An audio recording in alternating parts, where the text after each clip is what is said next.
आई कुठे काय करते या मालिकेच्या आजच्या भागामध्ये ईशामुळे अरुंधती खूप टेन्शन मध्ये असते। तर यश तिला बोलतो, ईशा आजकाल डोक्यावर पडल्यासारखी वागत आहे, माझ्यासोबत एक अक्षर पण नीट बोलत नाही। आत्ताच अभिचा व तिचा फोन झाला, ती घरी पोहोचली आहे। तर अरुंधती यशला बोलते, मी मुलांना जन्म दिला की काळजीला जन्म दिला हेच मला समजत नाही। तू ईशाला अजिबात काही बोलू नकोस, अगोदरच तिचं डोकं तापलेलं असतं। फक्त अभि तिच्याशी बोलतो तेवढं बस झालं। त्यावर यश होकार देतो। तेवढ्यात अरुंधतीला अनिरुद्धचा फोन येतो। तर अनिरुद्ध सांगतो 2-3 दिवसांनी आपली वकिलांसोबत काउन्सिलर बरोबर मीटिंग आहे। तर अरुंधती बोलते, माझ्या लक्षात आहे। तर अनिरुद्ध बोलतो, मग वेळेवर ये। तर अरुंधती होकार देऊन लगेच फोन ठेवते। त्यानंतर अरुंधती विचार करते, जे व्हायचं ते एकदाच होऊन जाऊ देत, सगळ्यांना शांती मिळेल। मला अजूनही यांच्यावर भरवसा वाटत नाही, कधी विचार बदलेल सांगता येत नाही। त्यानंतर दुसऱ्या दिवशी सकाळी अनघा अरुंधतीला समजावते, मॅरेज काउन्सिलर म्हणजे एवढं घाबरण्यासारखं काही नाही, ती फक्त कोर्टाची प्रोसिजर आहे। तर अरुंधती तिला विचारते, पण ते काय करतील? तेव्हा अनघा सांगते, जोडप्याने एकत्र राहावं, त्यांचे विचार बदलावेत म्हणून ते प्रयत्न करतात, दोघांना समजवतात, परंतु फोर्स काही करत नाही। तू तुझ्या निर्णयावर ठाम आहेस, मग कोणी काही करू शकत नाही। तर अरुंधती सांगते, अनिरुद्ध सोबत आहेत म्हणून मला काळजी वाटत आहे, ते कसे पण शब्द फिरवतात। तेव्हा अनघा अरुंधतीला सांगते की तू टेन्शन घेऊ नकोस, बिनधास्तपणे बोल।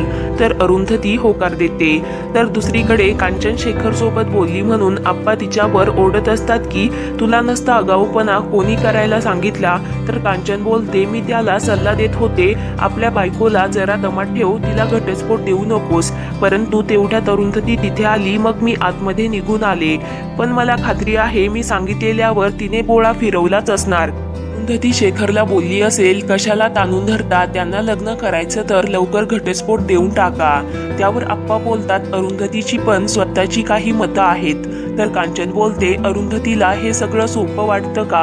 मी अजूनही माझ्या मुलाचा संसार वाचवण्याचं बघते।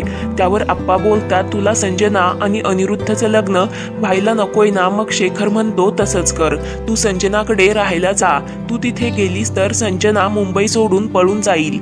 तेवढ्यात अरुंधती तिथे येते। तर आप्पा तिला चहा बनवण्यासाठी सांगतात। मग अभि पण तिथे येतो व अरुंधतीला डब्बा मागत असतो। तेव्हा अरुंधती किचनमध्ये जाते। आप्पा अभिला ईशाचा फोन आला होता का असे विचारतात। तर अभि सांगतो, काल रात्री आमचं बोलणं झालं। तर अरुंधती अभिला सांगते, तू तिच्याशी बोलत राहा, ती तिकडे एकटीच असते। तर आप्पा बोलतात, मला फक्त एका गोष्टीचं टेन्शन आहे, ईशाच्या कानावर तिथे राहून अजून वाईट गोष्टी पडू नये। त्यानंतर अभि तिथून निघून जातो। तर दुसरीकडे ईशा वेबसिरीज बघत शांत असते। तेव्हा अनिरुद्ध तिला विचारतो, एवढी शांत का आहेस, तुझं आईशी बोलणं झालं का? नसेल झालं तर तिला फोन कर। ईशा अनिरुद्धला विचारते, तुम्ही इथे संजना आंटी बरोबर खुश आहात का? त्यावर अनिरुद्ध विचार करून होकार देत तिला सांगतो की दुसऱ्या व्यक्तीसोबत राहण्यासाठी आपल्याला काही ऍडजस्टमेंट करावी लागते। संजना तशी वाईट नाही, परंतु तिला तिच्या मुलापासून दूर राहावं लागतं, म्हणून तिची चिडचिड होते, काही पण बोलून जाते। मी संजना बरोबर इथे खुश आहे, तुला जर इथे करमत नसेल तर तू घरी जा, मी तुला अडवणार नाही, परंतु इथे राहिलीस तर मला खूप बरं वाटेल। एकतर आता मी दिवसभर घरीच असतो, तू गेलीस तर मी डिप्रेशनमध्ये जाईल। तर ईशा बोलते, बाबा तुम्हाला माझी गरज आहे ना, मग मी घरी जाणार नाही, तशी पण तिथे माझी कोणाला काही गरज नाही। आईने तर माझी जागा गौरीला दिली, माझ्यापेक्षा गौरी समजूतदार, शहाणी, हे खूप वेळा मी ऐकलं आहे। यश तर मी नाही म्हणून खुशच आहे, त्या घरामध्ये मी नाही तर सर्वजण खुश आहे। तेव्हा अनिरुद्ध ईशाला समजावतो की तू गैरसमज करून घेऊ नकोस, सर्वजण तुझ्यावर खूप प्रेम करतात।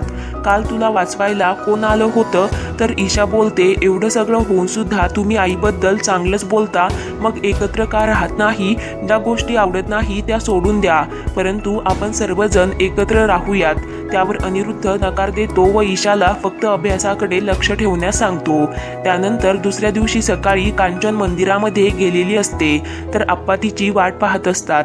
तेव्हा अरुंधती आप्पांना बोलते, माझी 2 दिवसांमध्ये मॅरेज काउन्सिलर बरोबर मीटिंग आहे, आमच्या घटस्फोटानंतर संजना यांच्यासोबत लग्न करेल, परंतु आईंचा यांच्यावर खूप जीव आहे, आणि कदाचित पुढे जाऊन यांच्या प्रेमापोटी आई संजनाला स्वीकारतील, मग सगळंच किचकट होऊन बसेल.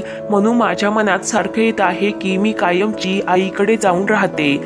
तसं पण अभि व यशला नोकरी लागली, ईशाला माझ्यासोबत राहायचंच नाही. मी इथे नसेल तर अनिरुद्ध इथे येऊन राहतील. तेव्हा आप्पा बोलतात, मला ते नको असेल तर मी तुला अगोदरच सांगितलं आहे की मी असेपर्यंत तू हे घर सोडून जायचं नाही.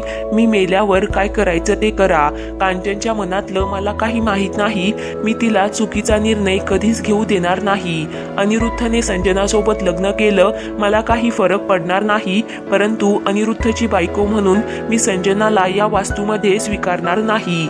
मुळात हे घर तुझं आहे. तू नसलीस तर हे घर पोरकं होईल. तेव्हा आप्पा खूप रडत असतात. तर मित्रांनो, पुढील भागांच्या अपडेटसाठी चॅनलला लगेच सबस्क्राईब करा.